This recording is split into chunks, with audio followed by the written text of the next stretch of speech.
नाज़रीन, तेहरान में ताकत के ऐवान के अंदर खामोशी है, लेकिन बाहर पूरी दुनिया की नज़रें ईरान के नए सुप्रीम लीडर पर टिकी हुई है। एक तरफ इजराइल की खुली धमकियां और दूसरी तरफ अमेरिका के एतराज़ात। और इसी दौरान चीन ने मैदान में आकर एक ऐसा बयान दे दिया है जिसने आलमी सियासत में हलचल मचा दी। मैं इरफान रैना और आप देख रहे हैं न्यूज़ 18 का डिजिटल प्लेटफॉर्म। नाज़रीन, मशरिक़ वस्ता में जारी शदीद कशीदगी के दौरान ईरान में क़यादत की तब्दीली ने एक नया सियासी तूफ़ान खड़ा कर दिया है। ईरान के नए सुप्रीम लीडर के तौर पर मुज्तबा खामनाई का नाम सामने आने के बाद आलमी ताकतों के रद्द-ए-अमल ने इस मामले को मज़ीद हसास बना दिया है। जब से मुज्तबा खामनाई ईरान के सुप्रीम लीडर बने हैं, पूरी दुनिया में इस वक्त हलचल मची हुई है, ख़ास तौर पर इजराइल और अमेरिका में। अब इस पर भी रद्द-ए-अमल आना शुरू हो चुका है। ख़ास तौर पर इजराइल और अमेरिका की जानब से सख्त बयानात ने सूरत हाल को मज़ीद कशीदा बना दिया है। अब 4 मार्च को जब ईरान के ताकतवर मजहबी और सियासी हलकों में मुज्तबा खामनाई का नाम जानशीनी के तौर पर सामने आया तो वाशिंगटन और तेल अबीब ने फौरी रद्द-ए-अमल जाहिर किया है। अमेरिका के सदर डोनाल्ड ट्रंप ने न सिर्फ इस फैसले पर एतराज़ किया है, बल्कि ये तक कह दिया कि ईरान के अगले सुप्रीम लीडर जो हैं उनके इंतखाब में अमेरिका का भी किरदार होना चाहिए। मान ना मान तू मेरा मेहमान, यानी कि अमेरिका हर मुल्क में अपनी मुदाखलत चाहता है। ख़ास तौर पर डोनाल्ड ट्रंप, चाहे वो अमेरिका की बात करें, लबनान की बात करें, वेनेजुला की बात करें, ग्रीनलैंड की बात करें, कनाडा की बात करें, ये 4 ममालिक जो मैंने आपको 3-4 ममालिक गिनकर बताए हैं, हर जगह ट्रंप ने अपनी बोंगी मारी या फिर जंग मुसल्लत करने का उन पर इंदिया दे दिया है, और जिसमें ईरान पर उन्होंने जंग मुसल्लत कर दी है, जिसका खामियाजा अब मिडल ईस्ट भी भुगत रहा है, अमेरिका खुद भी भुगत रहा है और साथ में इजराइल भी भुगत रहा है। अब ये जंग फैलती हुई, चाहे इराक की बात करें, सीरिया की बात करें, हम जॉर्डन की बात करें या मुत्तहदा अरब अमारात की बात करें, सब जगह अब बारूद की बू जो है वो स्मेल जो है वो हर जगह फैल चुकी है। अब सुनिए इन्होंने क्या कहा। उन्होंने मुज्तबा खामनाई को एक कमज़ोर और हल्के वज़न का उम्मीदवार करार देते हुए उनकी क़यादत को मुस्तरद कर दिया है। यानी कि अमेरिका अब तय कर रहा है कि किस मुल्क के अंदर किसकी क़यादत होगी।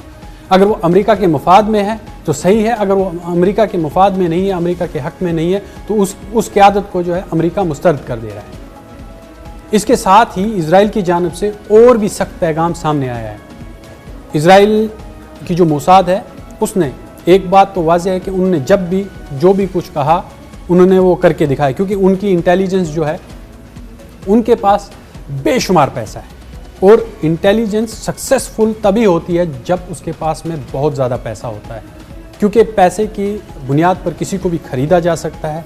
बड़े बड़े सूरमा जो हैं वो पैसे के आगे आज झुक जाते हैं। ख़ास तौर पर ईरान की बात करें तो वहाँ पर अंदर गद्दारों की कमी नहीं है। इतने गद्दार बैठे हैं जिन्होंने exact pin point location share की इजराइल की मोसाद के साथ, वहाँ पर उनके कोऑर्डिनेट्स दिए। जब भी आप किसी बड़े लीडर को या बड़ी सियासी शख्सियत को हमले में मरते देखोगे तो उसमें आप ये समझ लेना कि ईरान के अंदर से ये कोऑर्डिनेट्स, ये पिन पॉइंट लोकेशंस जो हैं वो मोसाद के साथ शेयर की गई, यानी कि मोसाद इस ईरान के अंदर मौजूद है ईरानियों की शक्ल में।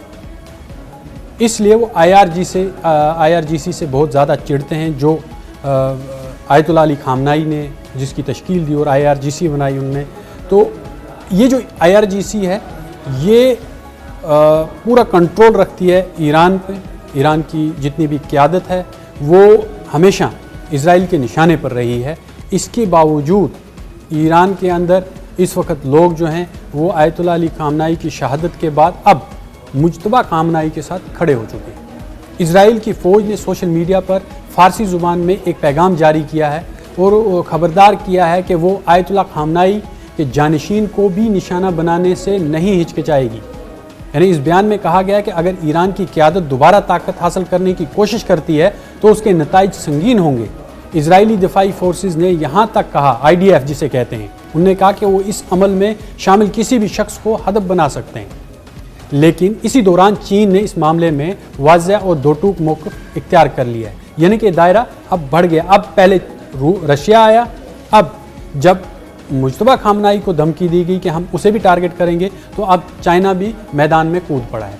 चाइना की वजारत खारजा के तर्जुमान गुआ जियाकून ने प्रेस कॉन्फ्रेंस में कहा कि ईरान के सुप्रीम लीडर का इंतखाब मुकम्मल तौर पर ईरान का दाखिली मामला है और किसी भी जो बैरूनी ताकत है उसको इस मैदान में, इस अमल में, इस जो भी ये अभी अमल होगा या फिर जिस तरह से चुनते हैं नुमाइंदे, किसी भी मुल्क के अंदर अगर कोई भी नुमाइंदा चुना जाता है तो उसमें दूसरी बैरूनी ताकत का जो मुदाखलत नहीं होनी चाहिए और ईरान के अंदर इसमें मुदाखलत का कोई भी हक नहीं है किसी बैरूनी ताकत को। उन्होंने कहा कि चीन ईरान की जो खुद मुख्तियारी है उसकी सलामती और इलाकाई सलामती के एहतराम पर जोर देते हुए उन्होंने कहा कि हम इसके खिलाफ हैं। अगर कोई भी मुल्क दूसरे मुल्क के जो अंदरूनी मामलात हैं उनमें मुदाखलत करे तो हम उसके खिलाफ हैं। चीनी वजारत खारजा जो वांग यी ने भी इस मौक़िफ़ को दोहराते हुए ये कहा कि ईरान के जो सियासी निज़ाम को तब्दील करने की कोई भी बैरूनी कोशिश नाकाबिल कबूल होगी, यानी कि फिर हम भी रिटेलिएट करेंगे, हम भी उस पर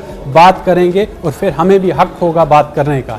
चीन ने वाज़ेह तौर पर कहा है कि ईरान के नए सुप्रीम लीडर मुज्तबा खामनाई को निशाना बनाने की किसी भी कोशिश की सख्त मुखालफत की जाएगी, चाहे वो दिफाई तौर पर हो, चाहे फिर सफारती तौर पर हो या फिर मैदान जंग में उतरने की बात। ये चाइना ने अब एक इंडिया इशारा दे दिया है इजराइल और अमेरिका को कि अब हम खामोश नहीं रहेंगे। अब तक हम खामोश थे, अभी तक हमने इस तरह से कोई एक्शन नहीं किया, लेकिन जब इंसान बोलता है तो उस पर एक्शन करना भी ज़रूरी हो जाता है, क्योंकि चाइना ने अगर कोई बात कही है तो ये एक आलमी, अगर हम इसकी आलमी तौर पर, आलमी सतह पर इसकी गुंजाइश देखें तो अगर कोई इतना बड़ा मुल्क ऐसी बात कहता है तो फिर उसे अमल पैरा होना पड़ता है उस बात पर। यानी कि लफ्ज़ी जो है वो जंग जो है वो यहाँ पर नहीं चलती है, लेकिन आपको मुकम्मल तौर पर मैदान में उतरना पड़ता है। इधर ईरान के हुकाम ने भी अमेरिका और इजराइल के जो बयानात हैं उनको सख्ती से मुस्तरद कर दिया है।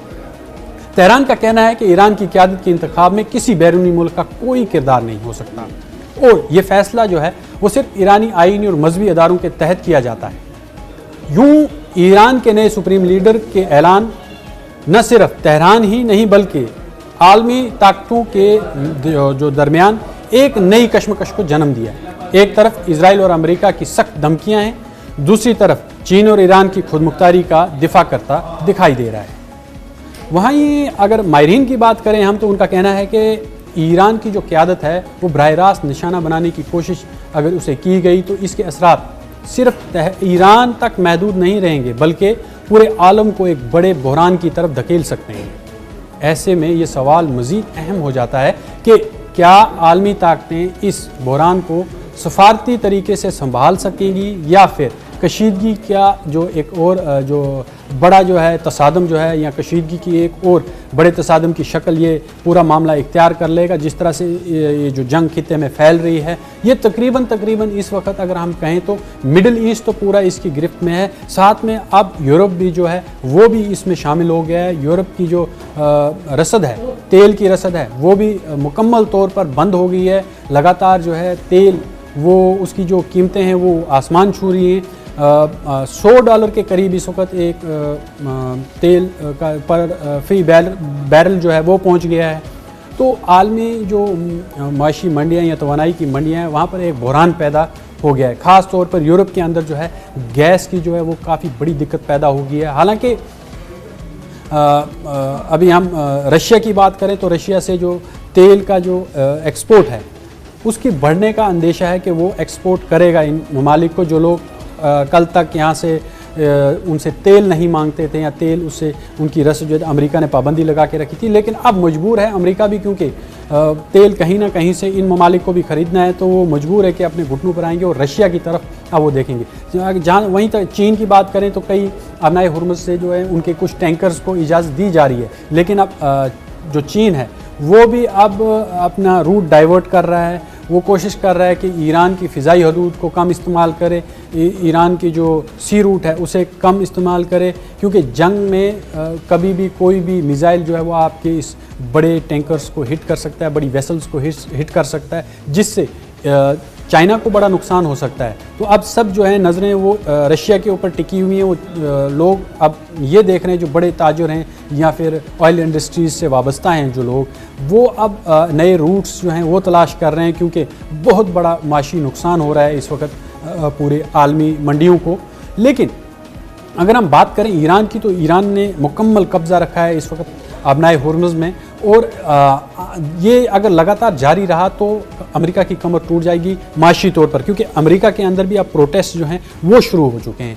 वो भी अब जंग नहीं चाहते। कई, अगर हम हॉलीवुड सेलिब्रिटीज़ की बात करें, उन्होंने भी इसकी मुखालफत की है कि अमेरिका को ईरान के साथ जंग जो है वो नहीं करनी चाहिए। मामला इजराइल का था, और जो ईरान के जो बड़े लीडरान हैं, जो बड़ी क़यादत है, उनका भी यही कहना है कि हमें समझ में नहीं आती कि अमेरिका इजराइल की आयमा पर जो है वो उसने खित्ते में जंग छेड़ दी है।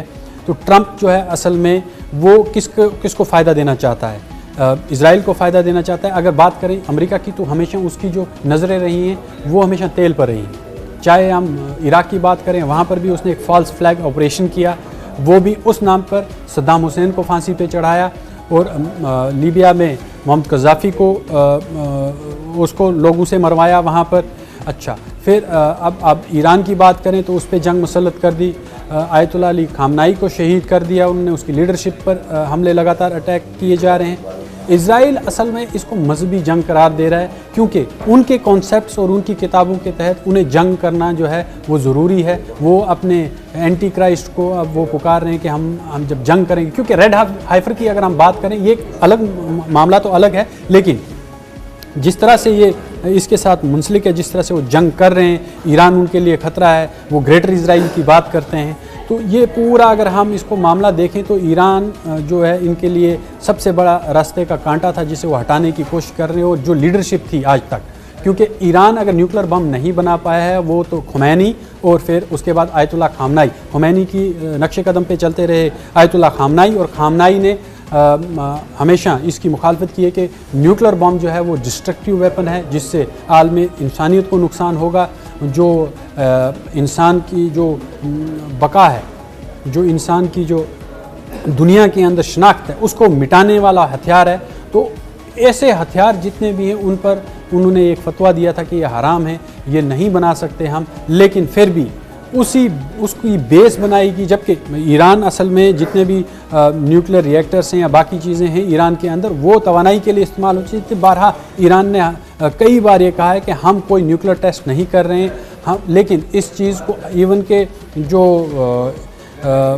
बड़ी एजेंसीज़ हैं जो इन पर नज़र रखती हैं, उन्होंने भी क्लियरली कहा, IAEA की बात करते हैं हम, उन्होंने क्लियरली कहा कि इस तरह का कोई भी वहाँ पर आसार नज़र नहीं आ रहे हैं कि ईरान जो है वो न्यूक्लियर बम बना रहा है। लेकिन अब एक नुक्ता चाहिए था इसके लिए, अमेरिका के लिए, और उसमें इजराइल ने अहम किरदार अदा किया। वो चाहता था कि अमेरिका जंग में आए, और अब उसने अमेरिका को भी जंग में घसीटा है।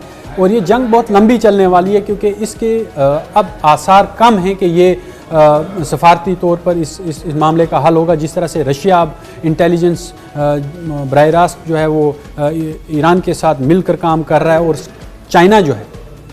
चाइना भी अब मैदान में स्लोली स्टेडीली आता दिखाई दे रहा है। अब ये देखना है कि ये जो जंग है ये अब कौन सा रुख इख्तियार करती है, ये जो एक बड़ी तसादम की तरफ जाता है, या फिर ये सफारती तौर पर हल होने का तो अभी इसमें कोई भी इम्कान नज़र नहीं आ रहा। लेकिन अगर हम बात करें इजराइल की, तो वो इस जंग को रोकना नहीं चाहता। अमेरिका के अंदर भी दो हिस्से हो चुके हैं, वहाँ पर भी ट्रंप की मुखालफत हो रही है।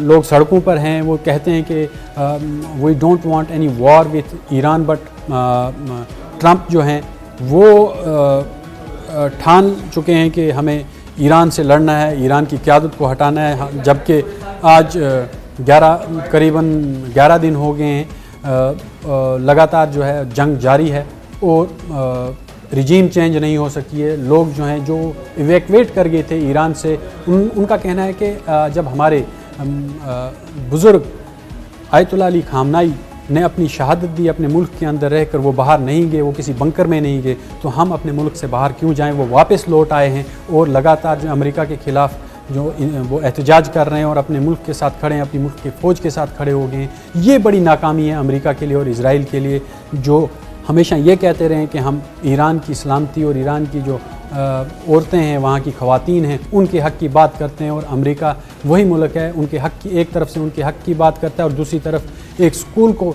निशाना बनाया जाता है जिसमें तकरीबन 180 के करीब जो हैं वो जितनी भी तालिबा हैं या तुलबा हैं वो शहीद हो जाती हैं। और उनकी जो तस्वीर हैं वो सोशल मीडिया पर हर जगह पर लोगों की आंखें नम कर रही हैं कि ये किस तरह की कौम है, किस तरह की ये इनकी सकाफ़त है, किस तरह की लोगों की मेंटलिटी है ट्रंप जैसे लोगों की। हालांकि एप्स्टीन फाइल्स में अब ट्रंप की जो दूसरी फ़ाइल है उसमें तो बड़े बड़े इंकशाफ हो रहे हैं।